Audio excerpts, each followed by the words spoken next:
Hello, everybody, and welcome to the Wholehearted Truths podcast. We are in the teens here of episodes.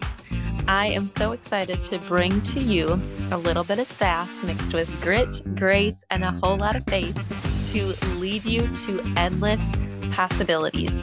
My name is Emily Schwartz. I am the owner and founder of Wholehearted Health with Emily, and here we focus on hope, habits, and happiness, again, to help people bridge that gap, leading them into possibility of things that they didn't even know that they could do.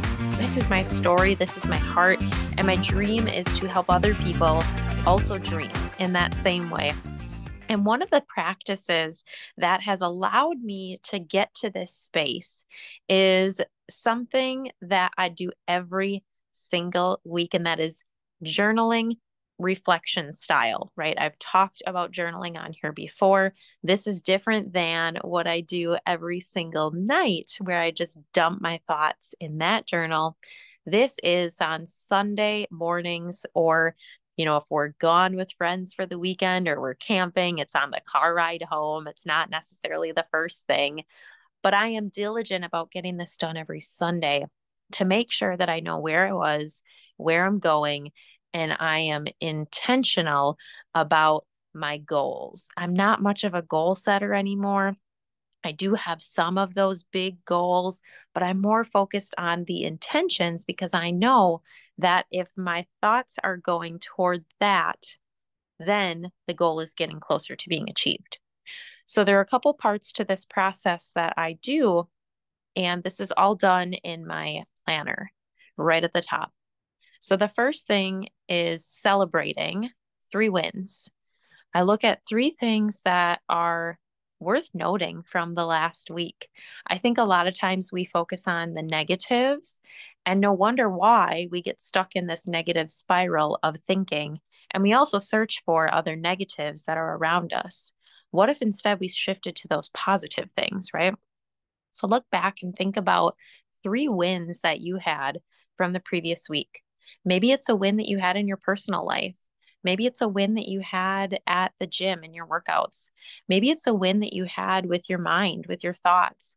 Maybe it's a win that you had at the office. Maybe it's a win that you had in relationships with your family, with your children, with your friends. Something that is noteworthy, and note that nothing is too small as a win either. Those little things, the things that we think are so small, those really are the big things. So 3 wins, and write them down. It's the power of not just thinking about them, but writing them and seeing them. So write down 3 wins that you had from the week. And then I also want you to reflect on what you want to do less of in the following week. Again, we're not talking about what was wrong. We're just looking at, what do I want to do less of this upcoming week? Maybe we spent too much time on social media. Maybe we spent too much time worrying. Maybe we spent too much time, for me, oh my gosh, there were a couple weeks where I was like, stop avoiding wearing the cute clothes. Here I am again in my grungy clothes today, right? How different would things be if I were to just dress in all my cute things that I love? I don't know about you, but I'm like, oh, I'll save that for a fun night out. That was literally something that I wanted to do less of for a couple of weeks there. See how that felt. It might be thought patterns, it might be actions that you're doing. What do you want to do less of in the following week? And then the final part is an intention that I set. So I'm somebody that wakes up every morning and I open my Bible. I am on a quest to read it from start to finish. I am through the Old Testament. Hey-oh, that took me over a year to do. I don't set a time limit. I don't set a page limit. I just wake up every morning and I start there. If it's a sentence, if it's 5 pages, it doesn't matter. I am now in Matthew in the New Testament. And what I do on Sunday mornings is I look back kind of what I had read through the past week, and what are the phrases that I had underlined? What are those things that mean the most to me? What stuck out to me? That is going to be my intention for the following week. I will grab that that quote that was really important to me. And then I'm going to read that every single morning this week. This is the first thing right after I do my Bible reading. I will come out into the kitchen and I will open this. I'm going to look at those wins. I'm going to look at what I want to do less of. And most importantly, I'm going to read that intention because that is going to guide my thoughts, my actions throughout the next couple of days for that week. And note, this can be minute by minute. There's a lot of days where I'm going back to that constantly. If I'm catching myself in a negative thought pattern, wait a minute, what did I read this morning? What is that intention? Redo that, Emily. So your homework is to try this. Give this a try. Mark it on your calendar right now for Sunday morning.